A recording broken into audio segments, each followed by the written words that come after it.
Halo semua, selamat datang kembali di Renungan STT Sentral Bandung. Bersama kita akan merenungkan dari Injil Matius pasal 28 ayat 16 hingga ayat yang terakhir. Ya, seperti yang kita ketahui bahwa Matius pasal 28 ini selalu dikaitkan dengan pesan amanat agung. Ya, jadi kita akan bersama-sama merenungkan bagaimana sih sebenarnya pesan amanat agung yang mau kita pelajari bersama. Baik, sebelum sebelum saya menyampaikan lebih lanjut, mungkin bagi kita tidak asing ya, amanat agung pasti sudah intinya tentang bagaimana Tuhan meminta kita untuk bisa memberitakan Injil ke seluruh dunia. Tapi ada hal yang menarik yang bakal kita pelajari bersama, yang akan kita renungkan bersama adalah bagaimana kesan para murid, maksudnya bagaimana reaksi dari para murid pada waktu itu, pada waktu sebelum pesan ini disampaikan kepada mereka.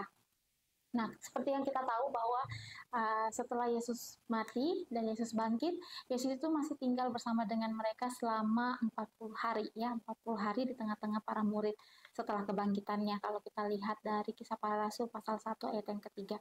Nah, hal ini untuk apa? Kalau kita bisa melihat bahwa secara tidak langsung pada saat Yesus tinggal bersama dengan para murid itu adalah sedang Yesus mungkin saja ataupun bisa kita katakan bahwa Yesus sedang mempersiapkan para murid-muridnya itu untuk menjadi pemberita-pemberita Injil, ya. Jadi pada waktu Yesus bersama dengan mereka itu, Yesus memberikan pengajaran kepada mereka dan hidup bersama dengan mereka. Jadi selama tinggal beberapa waktu dengan para murid, Tuhan Yesus meneguhkan mereka bahwa berita-berita yang telah didengar pada waktu dahulu dan selalu digempar-gemparkan itu telah terbukti dan telah dinyatakan.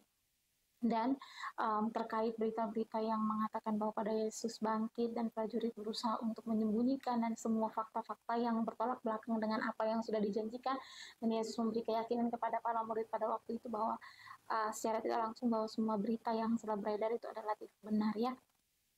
Nah, jadi kita melihat juga selama 40 hari itu, Yesus itu berulang-ulang ya hadir di tengah-tengah mereka dan mengajarkan dan menunjukkan dirinya bahwa dia adalah penggenapan dari janji yang telah dinubuatkan oleh para nenek moyang mereka, ya.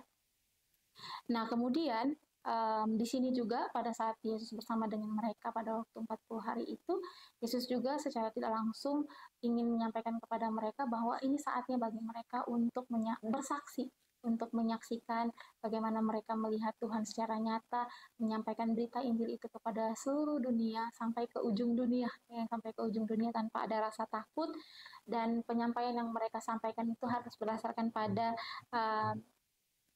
berdasarkan pada apa yang mereka sudah lihat dan mereka sudah apa yang sudah mereka lihat dan apa yang sudah mereka dapatkan selama bersama dengan Yesus, ya. Dan pada waktu Yesus bersama dengan para murid juga pada waktu itu, dan Yesus juga memberikan jaminan kepada mereka bahwa akan ada Roh Kudus yang akan ditinggalkan kepada mereka, yang akan menolong mereka. Ya, kenapa begini? Karena ya wajar aja mungkin pada waktu itu para murid merasa bahwa simpang siur, ada berita yang bertolak belakang dengan apa yang sudah mereka dapatkan gitu, dan seolah-olah mereka merasa ragu kalau sampai mereka menyampaikan berita tentang bahwa Yesus benar-benar bangkit, mereka akan dikucilkan, mereka akan dibunuh mungkin, ya. Dan itulah mengapa Yesus hadir terlebih dahulu bersama dengan mereka untuk menguatkan mereka, ya. Nah, jadi secara tidak langsung kalau kita melihat bahwa dalam ayat yang ke-17 itu, Tuhan Yesus mengatakan bahwa Roh Kudus Tuhan itu, atau Roh Kudus yang dijanjikan itu akan turun dan memperlengkapi mereka dalam memberitakan Injil. Nah, bahkan sebelum Tuhan Yesus naik ke surga aja, Yesus mengklaim bahwa dan menegaskan tentang otoritasnya di surga dan di bumi. Ya, jadi di tengah-tengah itu dia juga mengatakan bahwa murid-murid itu harus bergantung penuh kepada Tuhan. Nah, dan dengan demikian, Tuhan Yesus juga meminta kepada mereka untuk apa? Kepada murid-muridnya untuk harus pergi bukan untuk menunggu, ya, harus pergi bukan untuk menunggu orang yang datang dan menyampaikan kepada mereka, tapi mereka lah yang harus pergi untuk memberitakan Injil itu atau memberitakan tentang kesaksian itu dari ya memberitakan tentang Yesus itu dari Yudea bahkan sampai ke ujung bumi ya kalau kita melihat. Jadi ya, Tuhan Yesus memberitakan bahwa untuk memberitakan Injil itu sampai ke ujung bumi. Jadi mereka harus pergi bukan untuk menunggu ya, tapi mereka yang harus pergi menyampaikan. Nah, jadi mereka harus pergi bukan untuk menunggu kepada mereka harus memuridkan orang lain dan mereka telah dimuridkan dan mereka juga harus memuridkan orang lain dan sebagai akhirnya itu harus membentuk satu umat Tuhan dan membaptis mereka dalam nama Allah Tritunggal agar apa? Agar gereja itu atau agar gereja dapat terus menjadi saksi ya. Jadi ia menjanjikan setelah dia memberitakan itu, Yesus juga menjanjikan kepada mereka bahwa akan ada penyertaan yang berkelanjutan, yaitu kehadiran Roh Kudus yang akan memberikan kuasa kepada mereka.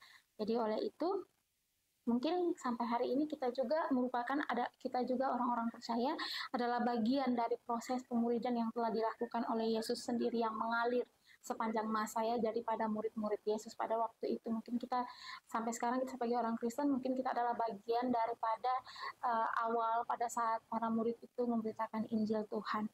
Nah, namun pertanyaan bagi kita di sini adalah sudahkah kita memuridkan orang lain? Ya.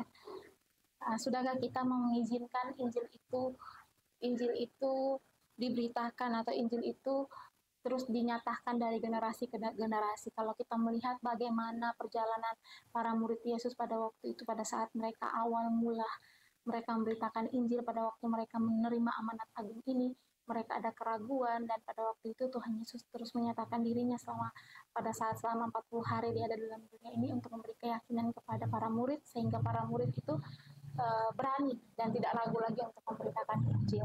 Nah, kalau hari ini kita bisa terima Injil, itu adalah bagaimana cara Tuhan bekerja melalui murid-muridnya yang diberikan keyakinan bahwa mereka harus memberitakan Injil dan Roh Kudus itu ada bersama-sama dengan mereka. Dan Injil itu sudah sampai pada kita sampai saat ini. Dan maukah kita masih tetap mempertahankan itu untuk diri kita sendiri? Mari kita belajar untuk bisa membagikan juga Injil ini kepada orang lain, agar apa? Agar orang lain dari generasi kita sampai generasi yang lain itu mengenal siapa Yesus. Dan secara otomatis kita menjalankan amanat agung yang sudah Tuhan berikan dalam Matius 28 ini. Ya, jadi jangan hanya pengetahuan yang kita tahu tentang amanat agung, tapi bagaimana kita bisa juga bertindak, ambil alih dalam bagian mewartakan amanat agung yang sudah Tuhan berikan kepada kita. Demikian renungan kita hari ini. Tuhan Yesus memberkati.